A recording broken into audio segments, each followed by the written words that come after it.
Sistemin parastını ezmani ez 400 ya Türkiye ji Rusya distine teslimat ev hefteyeke devam dike. Serokkomarê Türkiye Recep Tayyip Erdoğan got teslimat de heta sala 2020 berdewam bike. Em ji wekî dengê Amerîka em ji Türkiye'ye bipirsin gel li ser kirîne S-400'dan çi difikirin? Beni Türkiye ilgilendiriyor. Beni Albayrak ilgilendiriyor. Beni özgürlük ilgilendiriyor. Türkiye min alakadar dike. Ala sor û azadî min alakadar dike. Gotinên Amerîka û Rusya min alakadar nake.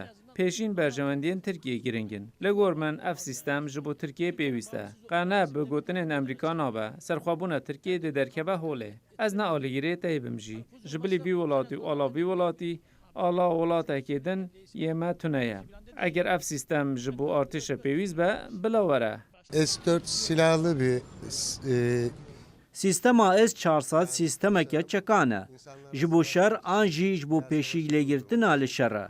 Em wekî dewlet pêwîstiya me bi şer bi çekekî din heye.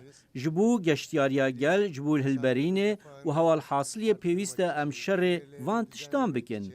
Ez li dijî budceya ji bo şer hatiye veqetandinê me. Bence gereksiz. Yani gerekli değil. Boş boşuna kendi kendine iş çıkartıyor.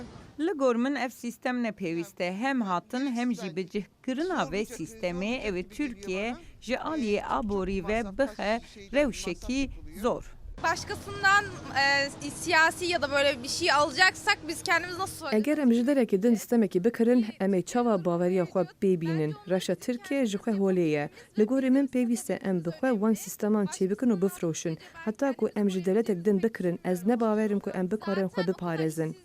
Li Tirkiye bêkarî ev qas zêde ye ku rastî ez nabêjim çima me ev qas dirav dan vê sîstemê.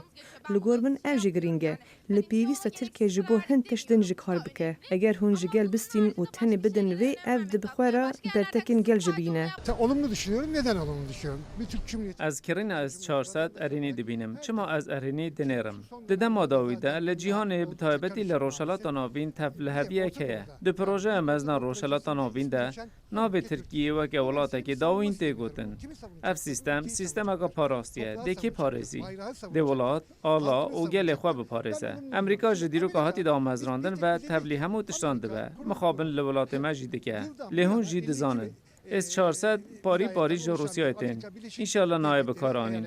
Ez li hember hemû çekanim. Pêwîst e mirov di nava aştiyê, demokrasiyê û bi şeklek medenî bi hev re bijîn. Lê şertên cîhanê niha vê pêwîst dike. Bi bihayekî pir zêde hat. Ji min jî ev dirav hatin standin. Ev sîstem hat kirîn ser xêrê be. Em dixwazin li rojhilata navîn bihêz bîn. Piştgiriya Amerîka ne pêwîst e. Ji xwe Rusya piştgiriyê dide. Pêwîst e Tirkiye bi şeklek serbixwe bête bi rêve birin. Toleyên Amerîka radgehîne ew qas negiring e. Ji ber kirîna sistemên parastını ezmanî girjiya di navbera Amerîka û Tirkiye de jî zêde bû. Pispor dibêjin Amerîka dibe ku rojên pêşiya me de hin toleyan di jî Tirkiye ragihînin. Min Botanî, Dengê Amerîka, İstanbul.